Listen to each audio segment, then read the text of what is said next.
오늘 우리에게 주는 말씀을 찾아서 눈으로 보시고 또 함께 입으로 선포하시고 또 귀로 은혜를 듣는 시간 같습니다. 오늘은 구약 에레미야서 29장 1절로 11절의 말씀입니다. 개역 개정판 성경을 가지셨으면 구약 성경 1096페이지부터 시작이 되어집니다. 에레미야 29장 1절부터 11절까지의 말씀을 우리 한 목소리로 같이 봉독을 하시겠습니다. 1절의 말씀입니다. 시작. 선지자 에레미야가 예루살렘에서 이같이 편지를 느부갓네살이 예루살렘에서 바벨론으로 끌고 간 포로 중 남아있는 장로들과 제사장들과 선지자들과 모든 백성에게 보냈는데, 그 때는 여고니아 왕과 왕후와 궁중 내시들과 유다와 예루살렘의 고관들과 기능공과 토공들이 예루살렘에서 떠난 후라. 유다의 왕 시드기야가 바벨론으로 보내어 바벨론의 왕 느부갓네살에게로 가게 한 사반의 아들 엘리사와 힐기야의 아들 그마랴 편으로 말하되, 만군의 여호와 이스라엘의 하나님께서 예루살렘에서 바벨론으로 사로잡혀 가게 한 모든 포로에게 이와 같이 말씀하시니라.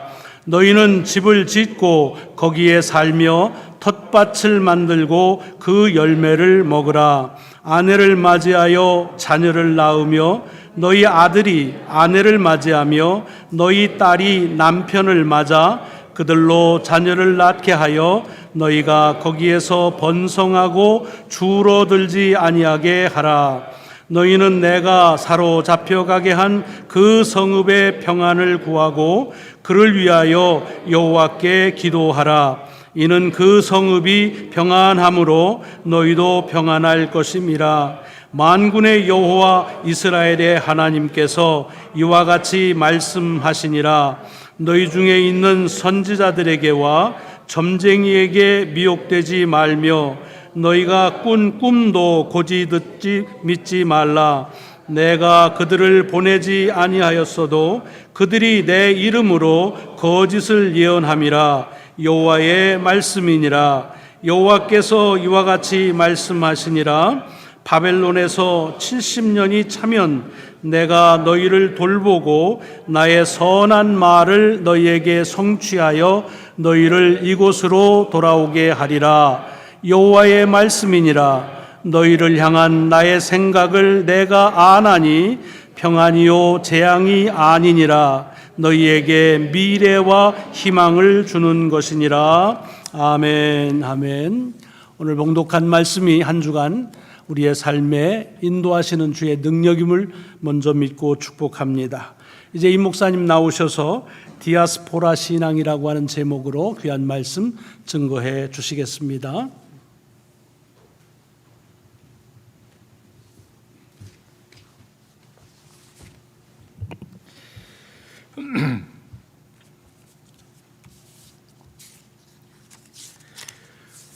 벌써 한 30년 전 일이네요. 제가 1990년도에 여기서 멀지 않은 곳에 교회를 개척했습니다. 여러분 잘 아시는 웨슬리 신학교에서 공부를 마치고 그때 제 나이가 30살이었는데 그때 교회를 개척했습니다. 아무것도 모르는 채 그냥 무식하면 용감하다고 교회를 개척을 했는데, 가장 힘든 게 뭐냐면 설교하는 일이었습니다. 설교하는 게 너무 힘들어서 왜 그렇게 주일은 빨리 돌아오는지, 가난한 집 제사 돌아오듯 이렇게 설교가 빨리 돌아와서 설교 준비하는 게 너무 힘들었는데, 어느 날인가 한 번은 어느 주간 설교 준비가 잘 더 안 됐던 때가 있어요. 토요일 오후까지 성경을 붙들고 끙끙대고 있는데, 그때 제 아이가 아들 녀석이 한 서너 살쯤 됐을 거예요. 그러더니 제 방문을 열고 들어오더니 무언가를 가지고 들어와요. 그래서 저에게 아빠 이것 좀 만들어 주세요 그러는 거예요. 이렇게 보니까 로봇인데 조립을 해야 되는 로봇인 거예요. 저 뒤에 와 있지만 제 동생 중 한 명이 아마 작은 아빠인데 선물한 것 같은데 선물을 하려면 완제품을 선물해야 됩니다. 이게 완전하지 않는 조립해야 되는 걸 주니까 어린아이가 어떻게 하겠어요? 그러니까 저에게 와서 아빠 이거 좀 만들어 주세요. 그러는데 그때 제가 뭐 하고 있었다고요? 예. 굉장히 민감하던 때라 야, 너 아빠 좀 설교 준비하니까 나중에 와라. 그랬더니 이 아이도 목사의 아들인지라 어리지만 설교 준비가 얼마나 중요한지는 알고 있어요. 그래서 아무 말 하고 나가더라고요. 그러더니 집단에는 오래 기다린 거예요. 한 30분 기다리다가 다시 들고 왔어요. 아빠 이제 이것 좀 만들어 주세요. 그러는데 제가 그때도 여전히 설교 준비가 안 된 거예요. 그러니까 마음속에 조금 이제 화가 났어요. 그래서 제가 소리를 좀 높여서 야, 아빠 지금 설교 준비하잖아. 그러니까 이 아이가 다시 가는 거예요.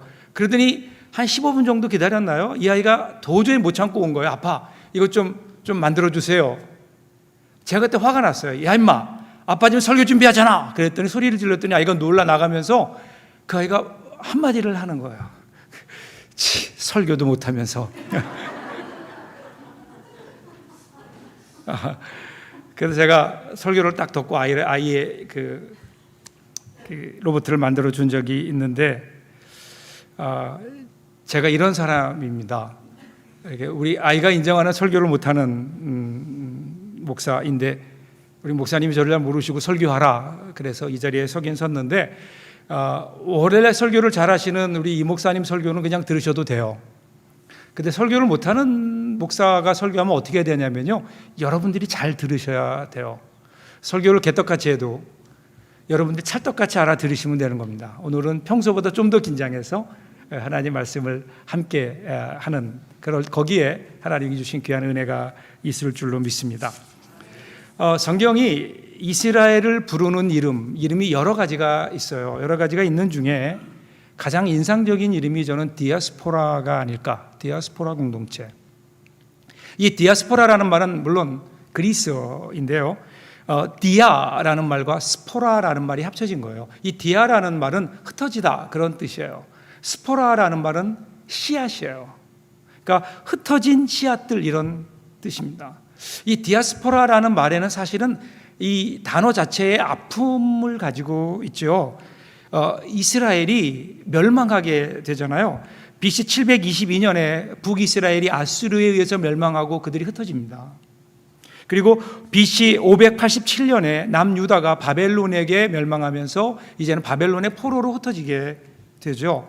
그랬다가 그들이 물론 70년 후에 돌아오긴 하지만 돌아와서 나라를 세웠다가 결국 로마에 의해서 완전하게 멸망하고 그 이후에 1948년에 이스라엘이 세워질 때까지, 아니 사실은 이스라엘이 세워지고 나도요, 돌아온 유대인들은 몇 안 됐어요. 대부분의 유대인들이 거의 100여 개국에 흩어져서 지금도 살고 있습니다. 이들이 바로 디아스포라라는 의미이죠.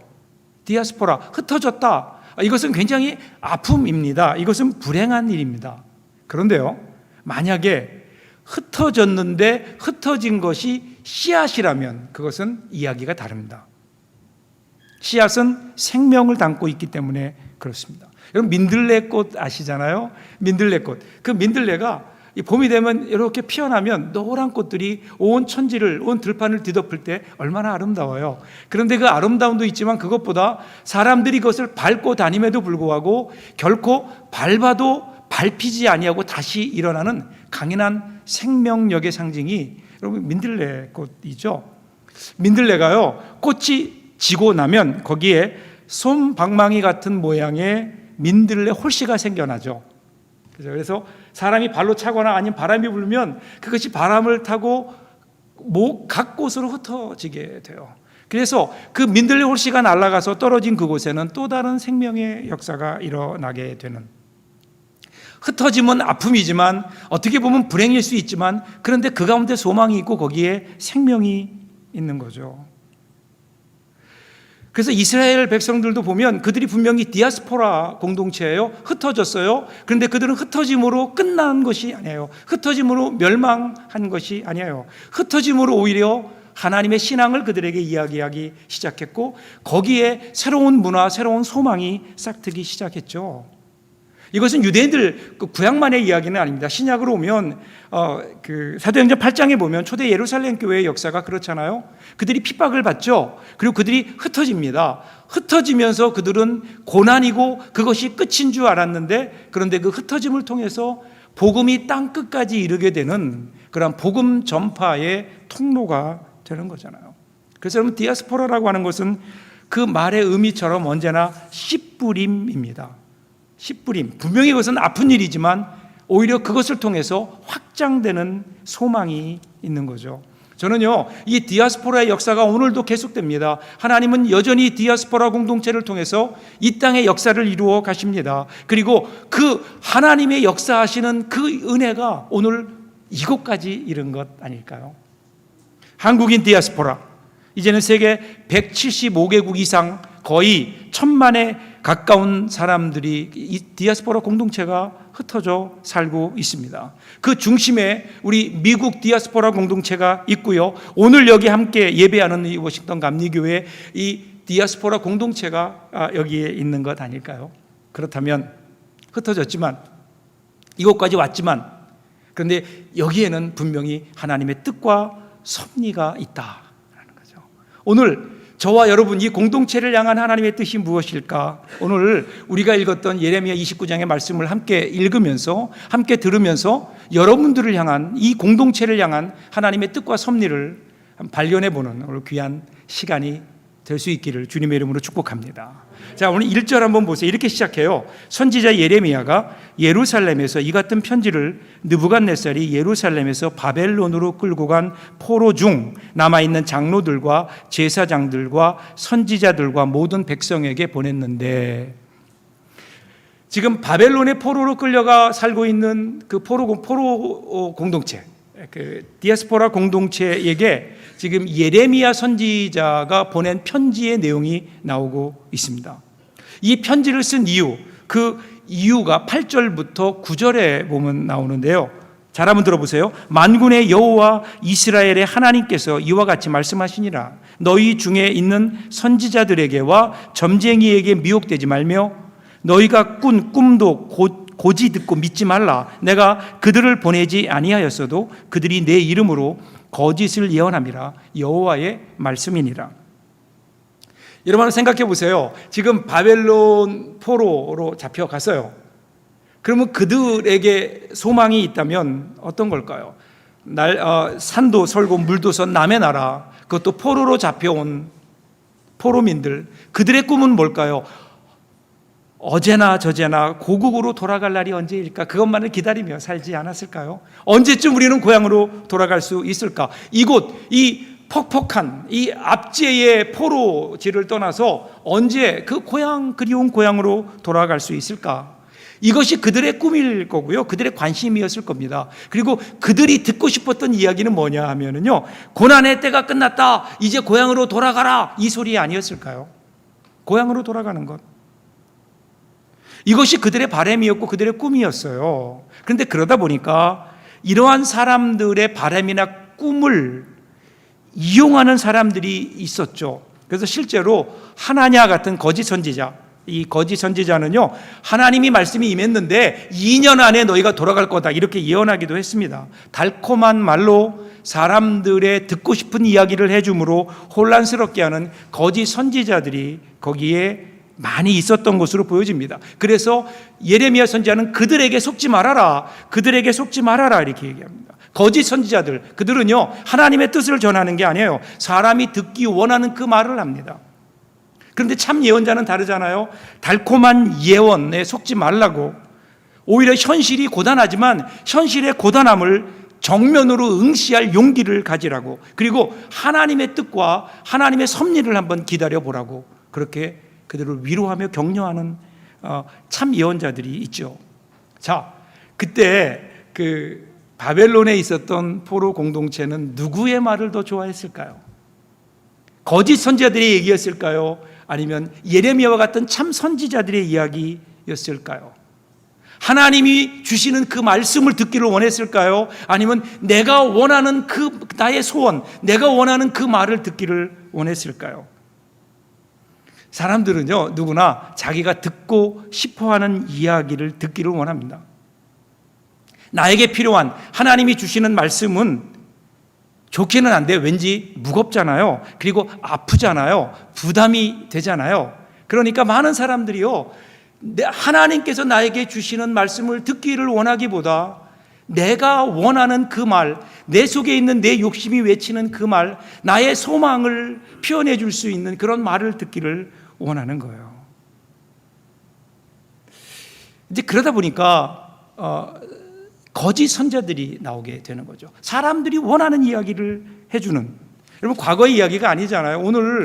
오늘 한국 교회의 강단, 아니 모든 교회의 강단에서 외쳐지는 말씀을 보면 그 말씀이 정말 하나님이 우리에게 주시는 이 시대를 향한 하나님의 말씀인지, 아니면 사람들이 듣기를 원하는 그 말을 하고 있는지, 어떤 때는 강단에서 말씀을 전하는 저에게도 상당히 혼란스러울 때가 있죠.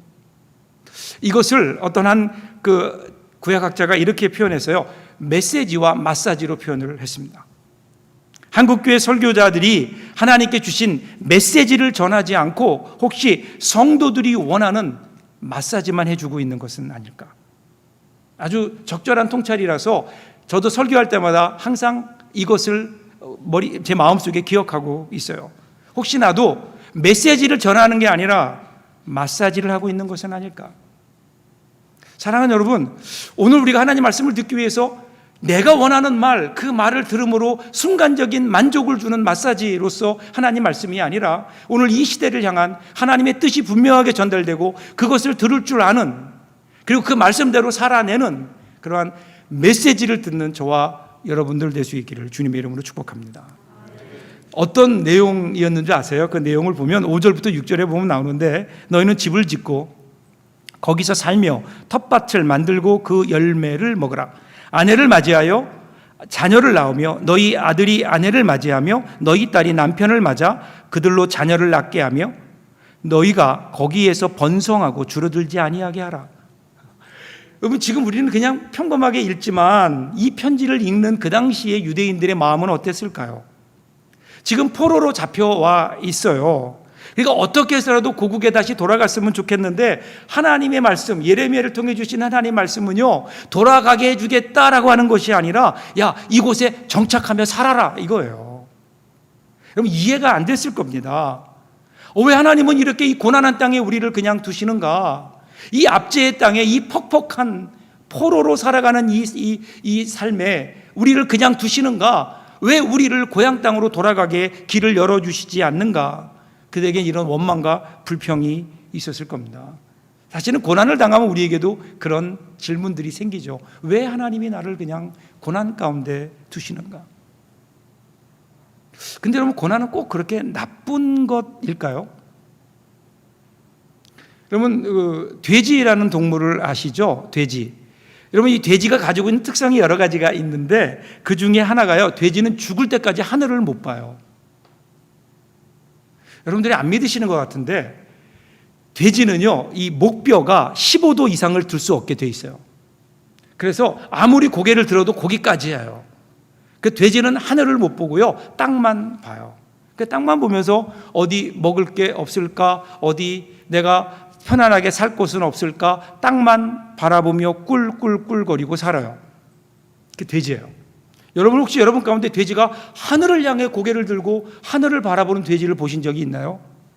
있다면 저에게 좀 알려주십시오. 이것은 해외 토픽에 나와야 될 얘기입니다. 안 되는 거예요. 돼지는 땅만 보고 살아요. 그런데 우리들 가운데, 사람들 가운데도 이 돼지와 같은 인생을 사는 사람들이 있어요. 하늘이 있음에도 하늘을 보지 못하고 땅만 바라보고 살아요. 그래서 그 땅만 바라보고 사는 것을 우리 예수님이 그렇게 말씀하셨잖아요. 무엇을 먹을까? 무엇을 입을까? 무엇을 마실까? 땅만 보고 사는 거예요. 이거를 전문 용어로 꿀꿀꿀 그래요.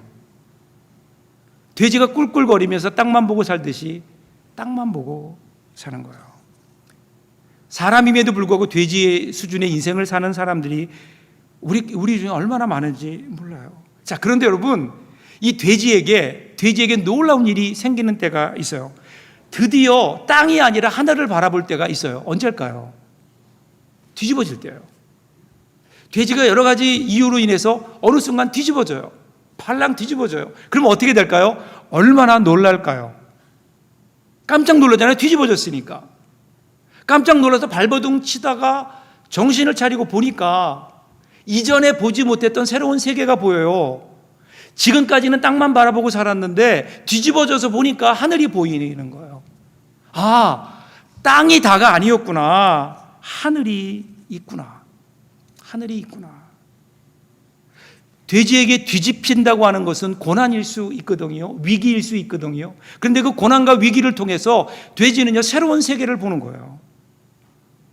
오늘 우리도 마찬가지 아닐까요? 그래서 때때로 우리에게 하나님은 위기를 주세요. 우리를 뒤집어 놓으실 때가 있어요. 우리의 경제적인 것들을 뒤집어 놓으실 때가 있고요. 우리의 건강도 뒤집어 놓으실 때가 있고요. 때로는 우리가 사랑하는 우리의 자녀들을 뒤집어 놓을 때가 있어요. 그러면 그때 왜 우리의 인생을 뒤집어 놓으실까요? 좀 보라는 거예요. 그동안 땅만 바라보며 살았던 우리의 시선을 이제는 인생의 궁극적인 것이 무엇인가? 하늘을 좀 바라보아라. 하늘을 바라보아라. 이 세상만 바라보며 살던 우리들을 하나님은 때때로 뒤집어 놓으세요. 그리고 우리로 하여금 하늘을 바라보게 하시는 거예요. 여러분, 이 세상에는요, 뒤집혀야만 보이는 세계가 있어요. 뒤집히는 것이 아픔이지만 그것을 통해서 새로운 세계를 보고 새로운 깨달음을 발견하게 되는 거죠. 그래서 여러분, 고난이 없는 게 행복이 아니라니까요. 고난이 없는 것이 행복이 아니라 고난을 이기는 것이 행복입니다. 믿음이라고 하는 것은 우리 인생 가운데 고난이 오지 못하도록 막고 그것을 쫓아내는 부적 같은 것이 아니라 우리 인생 가운데 고난이 올 때 그 고난을 이겨낼 수 있는 힘, 하나님을 의지함으로 이겨내는 힘, 그것이 여러분 믿음이 아닐까요? 여러분 인생을 한번 뒤를 한번 반추해 보세요. 여러분 인생 가운데 그 고난이 없었더라면 여러분의 오늘의 모습이 있을까요? 저는 목회하면서 제 인생 가운데 그때의 그 아픔이 없었다면, 그때의 깨어짐이 없었다면, 그때의 그 뒤집힘이 없었더라면 오늘 내가 있을까? 그 고난이 오늘의 저를 만들었더라고요. 그러므로 사랑하는 여러분, 우리에게 고난이 와요. 고난이 올 때 왜 나에게 이런 고난이 오냐고 불평하고 원망하지 말고, 고난 없는 인생을 꿈꾸지 말고, 고난이 오지만 그 고난을 믿음으로 이겨내며 고난을 통해서 하나님이 주시는 새로운 세계를 바라보고 하나님이 주시는 성숙함을 향해 나아가는 그러한 저와 여러분들 될 수 있기를 주님의 이름으로 축복합니다. 이어지는 7절도 보세요. 너희는 내가 사로잡혀 가게 한 그 성읍의 평안을 구하고 그를 위하여 여호와께 기도하라. 이는 그 성읍이 평안함으로 너희도 평안할 것입니다. 거기에 살아라라는 것도 사실은 어려운 이야기인데 오히려 그들을 축복하라는 거예요. 그들이 누구예요? 바벨론 사람들이에요. 바벨론 사람들이 누굴까요? 자기를 멸망하게 한 원수예요. 쉽게 얘기하면 우리에게는 누굴까요? 우리 일본 사람들이에요. 일본과 같은. 그러니까 저들이 무너져야 고향으로 돌아갈 수 있다고요. 저들은 우리가 망하게 해야 될, 그들이 우리가 복수해야 될 복수의 대상이에요. 그런데 지금 하나님은 예레미야를 통해서 뭐라고 말씀하시는가 하면요, 그들을 위해서 평안을 빌어주며 그들을 위해 기도하라는 거예요. 그들과 더불어 함께 평안을 이루며 살아라. 이것은 굉장한 선언입니다.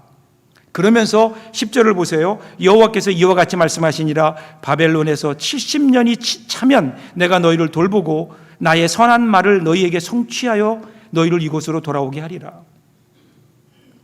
예레미야가 지금 바벨론에서 너희들이 지내야 되는 시간이 얼마냐? 70년이라고 분명히 못 박아요. 명시적으로 밝혀놓습니다. 70년. 여러분 이 이야기를 들었을 때 거기에 있던 많은 바벨론 포로들은 어떤 생각을 했을까요? 여러분 지금은 우리가 세월이 좋아져서 나이가 100세 뭐 이렇게 이르잖아요.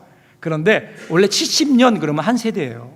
한 사람의 일생이 70이에요. 그래서 모세가 그런 이야기 하잖아요. 우리의 연수가 70이요 강건하면 80이라도 한 세대. 그러니까 그 당시에 그것을 들었던 사람들, 뭐 죄송하지만 여기에 70년 후에 살아계실 분이 있을까요? 다른 분은 모르겠고 저는 아닌 것 같아요. 70년 후면 이미 이 세상 사람이 아닐 것 같아요. 똑같은 이야기예요. 그때 바벨론 포로로 잡혀갔던 그 사람들이 70년 후에 돌아간다. 그래, 돌아가기는 돌아가는데 나와는 상관이 없다는 거예요.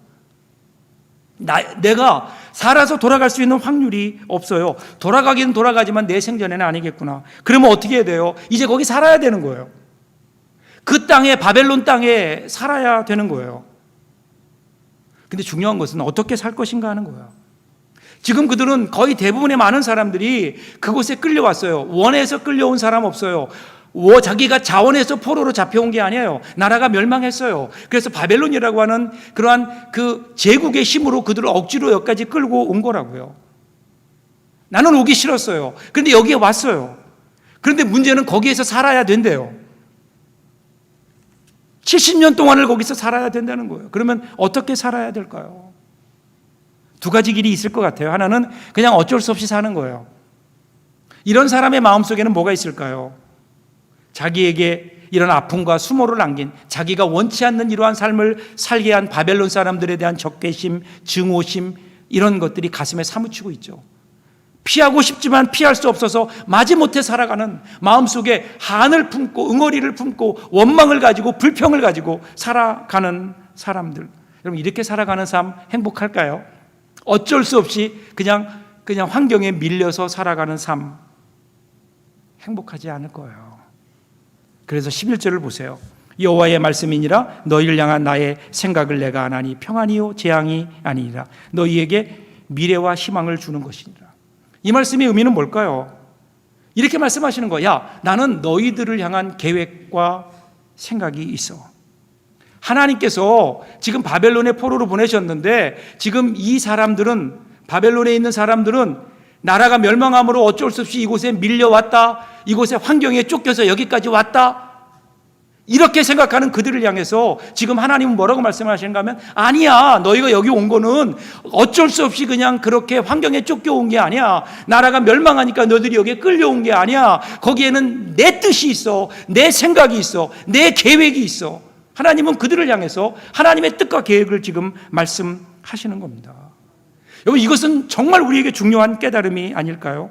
어쩔 수 없이 살아가는 삶이 아니라 여기에는 하나님의 뜻과 계획이 있는 거예요. 여기에 우리를 보내신 분이 하나님이시라는 고백이 있어요. 지금 예레미야는요, 그것을 바벨론 포로로 살고 있는 사람들에게 이야기해요. 그 부르심을, 그러기에 그들이 해야 될 일은 그곳에서 하나님의 평안을 전하는 거예요. 그리고 그곳에 하나님의 말씀을 전하는 일인 거예요. 여러분, 이것은 놀라운 해석입니다. 어쩔 수 없이 끌려온 비참한 신세가 아니에요. 이곳에 하나님의 뜻이 있어서 그들을 이곳에 보내셨고, 그곳에서 하나님의 말씀과 평안과 하나님의 사랑과 그 가운데 있는 소망을 전하라고 지금 이스라엘 백성들을 바벨론 포로로 보내셨다. 이것이 예레미야의 해석인 겁니다. 어쩔 수 없이 끌려온 게 아니에요. 그들에게 이것을 깨닫는 그 순간 그들에게 바벨론은 포로지가 아닌 거예요. 그것은 선교지인 거예요. 하나님이 그들을 보내신 사역의 장이 되는 겁니다. 어쩔 수 없이 살아가는 사람과 이곳은 하나님이 나를 보내신 선교지라고 생각하며 하나님이 주신 사역을 감당하며 사는 사람, 여러분, 인생의 모습이 다르지 않을까요? 오늘 저와 여러분은 어떻습니까? 오늘 우리 이 디아스포라 공동체는 어때요? 오늘 여러분은 어떤 마음으로 이곳의 삶을 살아가고 계십니까? 어쩔 수 없이 이곳에 왔다고요? 어찌어찌 하다 보니까 이곳까지 밀려왔다고요? 그러면 한숨 쉬고 주저앉아서 원망하며 끝나는 인생으로 살 수밖에 없어요. 그런데 아니잖아요. 여러분, 우리가 믿는 하나님은 그런 하나님이 아니시잖아요. 우리를 아시는 그분, 우리의 삶을 주관하시는 그분이 여기에 우리를 보내셨다고요. 이곳으로 우리를 보내셨고, 이곳에서 우리를 통해 하나님의 뜻을 이루시려고 이곳에 보내셨고, 그런 사람들을 이렇게 워싱턴 감리교회 안에 모아 놓으신 것 아닐까요? 우리를 향한 하나님의 뜻과 소원이 있다고요. 우리를 향한 하나님의 뜻과 계획은 아직 끝나지 않았다고요. 우리의 삶의 환경을 바라보면 소망이 없어 보이지만, 내 자신의 계획을, 내 자신의 모습을 보면 거기에 소망이 없지만, 그러나 우리를 보내신 그분은 우리를 향한 뜻과 계획을 아직 거두지 않았다고요. 그 하나님의 역사는 지금도 우리 가운데 계속된다는 겁니다. 그래서 여러분, 과거에 미국 땅에 우리보다 먼저 왔던 신앙의 선진들, 청교도들, 그들이 만나면 어려울 때마다 하는 인사가 있었어요. 여러분, 그 인사가 뭐냐면요, The best is yet to come. 아직 가장 좋은 것은 아직 오지 않았습니다. 라는 거예요. 가장 좋은 것은 아직 오지 않았습니다. 그것은 하나님의 수중 안에 있습니다. 그들이 오늘 살아갈 때 어려움이 있지만 그 어려움, 그것을 바라보는 것이 아니라 앞으로 되어질 하나님의 뜻과 계획과 섭리를 바라보며 아직 가장 좋은 것은 오지 않았습니다. 그렇게 인사하며 격려하며 살았던 그 모습, 오늘 우리의 모습 될 수 있기를 바랍니다. 그럼 미국의 남부에 해변가에 아름다운 초등학교가 하나 있어요. 누가 봐도 최고의 경치이고 아주 분위기가 좋은 학교였는데, 그런데 문제가 하나 있어요. 그 문제가 뭐냐면 그 학교 바로 옆으로 해안 철도가 있는 거예요. 바닷가에 철도가 있어서 거기로 하루에 기차가 여러 번 지나다니는데 그 기차가 지나갈 때마다 그 소리가 나고 소음 때문에 학생들이 공부하기가 어려운 거예요. 그 기차가 지나갈 때쯤 되면 학생들이 긴장하게 되고 학교 수업의 분위기가 바뀌게 되고 선생님들도 한숨 쉬고, 그러다 보니까 기차가 지나갈 때마다 사람들의 마음속에는 기쁨이 없는 거예요. 원망이 생기고 또 불평이 생기는 거예요. 심지어는 그 가운데 어떤 아이들은요, 밖에서 돌을 들고 기차가 지나갈 때 그래서 그 돌을 향해, 그 기차를 향해 돌을 던지는 일들도 있었어요. 어떻게 해결할까? 여러 가지 방법들을 동원해 봤지만 잘 안 됐어요. 그런데 어느 날 어느 젊은 여자 교사가 하나 그곳에 부임하게 돼요. 그러면서 그 문제가 해결됩니다. 어떻게 해결된 줄 아세요? 기차가 지나가요. 기차가 지나가는데 그때 그 선생님이 학생들에게, 여러분 지금 기차가 지나가네요. 우리 잠깐 수업을 중지하고 박수로 한번 우리 기차가 지나가는 것을 좀 맞이해 보면 어떨까요? 박수를 치면서 여러분들이 좋아하는 노래 한번 불러볼까요? 여러분들 춤 잘 추는 학생들은 춤도 한번 춰보세요.